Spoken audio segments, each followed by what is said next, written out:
All right, after they drafted DeAndre Swift, a lot of Lions fans are asking, is it going to be DeAndre Swift, Kerryon Johnson, or maybe Bo Scarbrough after he emerged last year? Let's talk about the Lions backfield. We back. It's your boy CJ Goodfellow, Mercy Sports Talk. Me in the building. Hit that subscribe button, bell icon button, share the video. So let's go into it, man.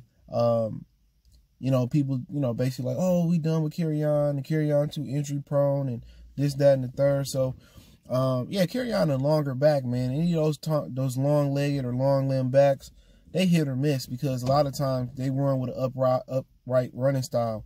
Do I think Kerryon could be successful in other systems? I think a lot of Detroit running backs could have went on to be more successful than they have in the last 10, 12, 15 years with the Lions. It's just that for whatever reason, it's like a lid on the running game.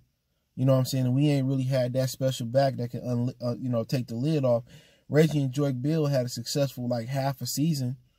But after the half a season, they started fumbling the ball down the stretch. I remember that Eagle game where they just kept fumbling and fumbling and fumbling. And whatever that kick returner we got from Green Bay, he was saving our ass, keeping that snow game competitive. But it's just been like, even when they had the running game they had, Matthew Stafford had his best year yet when they was able to run the ball, but they just ain't consistently been able to run the ball.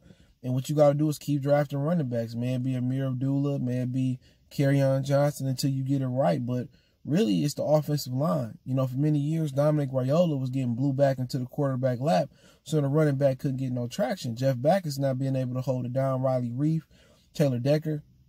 The Lions got to, just as they looking for a great running back, the Lions got to put somebody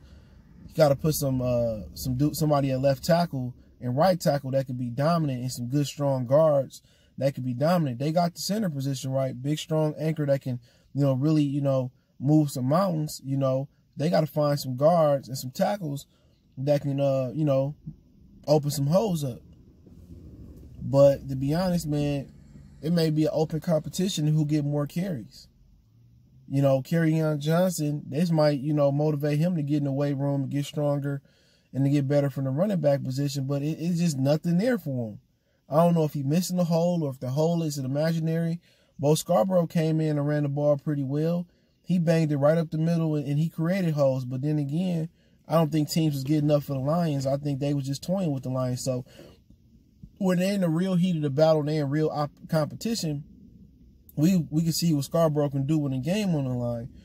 But to be honest, DeAndre Swift may come in here and take the majority of the carries. It may be, it may be 30-30, 60%, 30 to Bo Scarbrough, 30 to Kerryon. And it might be the addition, 40% to DeAndre Swift, where he can bring out the backfield. He a first, second, and third down back. He got prototypical good size, too, at 5'8". Kind of like Barry. He can hide behind the line. He can run between the tackles. He can run outside the tackles. He can catch the ball. So don't be surprised. As long as he can, long as he do well in pass protection, he may take the job over. But what I think is going to happen is it's going to be a running back by committee. You know what I'm saying? I think they're going to run this like they did in San Francisco. They're going to go out there and they're going to feature 3 backs. Do I pretty much like that idea? It worked for San Francisco. Will it work for the Lions? Maybe, maybe not. But I'm in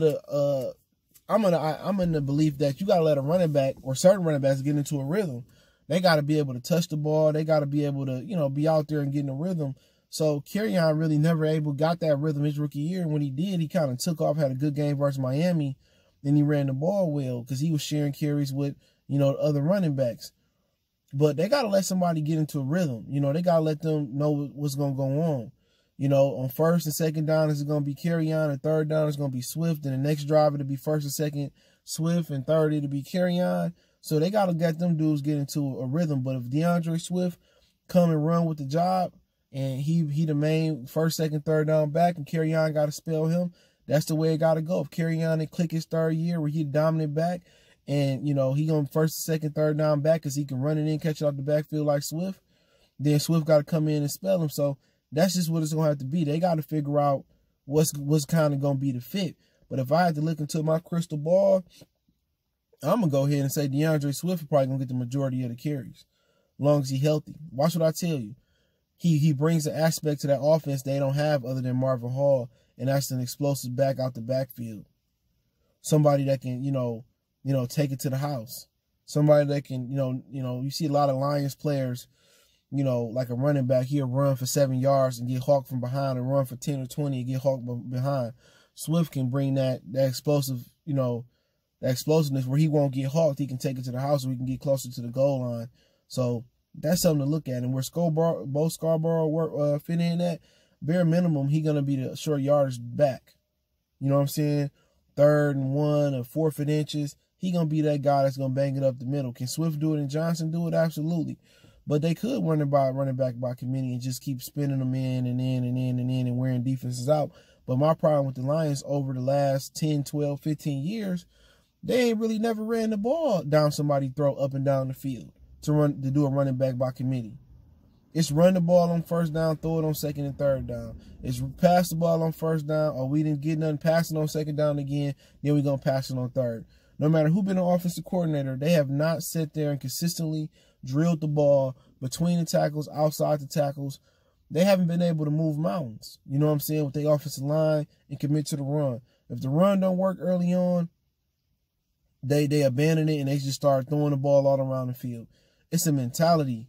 And the Lions playing in the dome, it allows them to have a passing mentality. If they played outside, they would have no other choice but to have a run mentality, because if it's snow, rain, and it's Michigan weather, you got to run the ball. You can't cut it through the wind. You can't always, throw the ball and cut it loose through the snow and all that. They got a dome mentality, but they got to have an outdoor mentality, and that's kind of what the Saints did when they started running the ball with Kamara and Mark Ingram and committing to that. They became a team that can travel indoors or outdoors. The Lions have to say, you know what, we got to commit to the run. We got to run the ball. And one thing about running the ball and committing to the run, it's going to put games and years back on Matthew Stafford's career. If Stafford can hand the ball off 20, 30 times a game to Scarbrough and Johnson and Swift and only got to make 10 or 15 passes, that's just going to make him fresher, make his arm and his back fresher for later in the season. And he got to start seeing 8, 9 in the box. Then he can play action and get some easy pitch and catch throws to Amendola, Hawkinson, Jones, and Galladay. You know what I'm saying? So that run game is really critical for them to get it going. And it also keeps the defense rested and keep the other offense on the sideline without a rhythm. So, if I had to bet my pretty penny, I'm going to go with the rookie DeAndre Swift. One thing about it is rookie running backs usually have an instant impact. He can do everything that Kerryon can do and more. He got more speed than Kerryon. Only thing that's probably lacking right now, or we don't know, is how he's going to be able to pick up the pass protections. If he can pick up those pass protections and keep Matthew Stafford upright, don't be surprised if he don't dominate the carries out the backfield. And don't sleep on Bo Scarborough. He will have a role if he on the team. If it's short yardage or if it's just spelling the running backs, he will have a role because they need that short yardage banger. C.J. Anderson was supposed to be that guy, and he wasn't. He still don't have a team. So I don't know what C.J. Anderson doing or not doing. Is it he out of shape or he a bad locker room guy? I don't know. But when the Lions cut him, I don't think nobody still picked him up. I could be wrong. But if I had to really look into my crystal ball, it's probably going to be DeAndre Swift that's probably going to be the running back of the future for the Detroit Lions. Just my opinion on that immediately. But can I see a running back by committee working? The only reason I don't see that working for the Lions is they're not going to commit to the run like that. This team is a dome-oriented team. They got a dome mindset. Let's throw the football around the turf and around the dome, and let's be pretty and cute and prissy. They don't have a dirty dog, get our hands dirty mentality, and that's what Patricia got to change. That's what Bevel got to change. They got to be able to shove that ball down a defense's throat, up and down the field, and let Matthew Stafford play off that. But hey, it is what it is. Let me know who you guys think gonna take control of the Detroit Lions backfield. One reason I don't see a running back by committee like San Francisco is just because they just don't have that mentality. They're not gonna call that many run plays. When the run game don't work one time, they go back to throwing the ball 30, 40, 50 times a game. They got to have a mentality where they got to commit to the run. And once they commit to the run, they'll be able to do better on the road, outdoors. And Matthew Stafford, accuracy, he may not have 400 or 500 yards a game. He may be around the 205, 220, 250 mark, but that's fine. He's going to be efficient. He's going to be 250, 3 touchdowns, and the running back's going to be able to carry him and keep him healthy in the beginning of the season and maybe going to the end of the season. But I think Swift going to take over the backfield, in my opinion. But let me know what you guys think. Don't forget me on Facebook, Instagram, Twitter. Again, you can reach out to me anytime. All the links in the description. If you got a business question, inquiry, sponsorship, video request, hit me up. Want to make a donation, Cash App, PayPal in the description. Appreciate the love, support. One time for the one time. It's your boy CJ Goodfella. Motor City Sports Talk. We gone.